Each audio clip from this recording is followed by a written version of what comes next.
প্রচন্ড রাগের সময়ও কখনো আপনার স্ত্রীকে বাড়ি থেকে বের হয়ে যেতে বলবেন না, কেননা আপনার স্ত্রী আপনার জন্যই নিজের বাড়িকে ত্যাগ করে, নিজের বাপ মাকে ত্যাগ করে আপনার ঘরে এসেছে, আপনার বাড়িটাকে তার বাড়ি বানিয়ে নিয়েছে।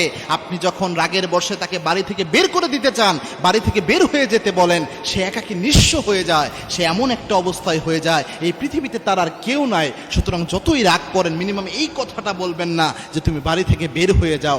রাগ হোক, অভিমান হোক, নিজেদের মধ্যে প্রবলেম সলভ করার চেষ্টা করেন, তৃতীয় পক্ষের মধ্যে ঢুকাইয়েন না।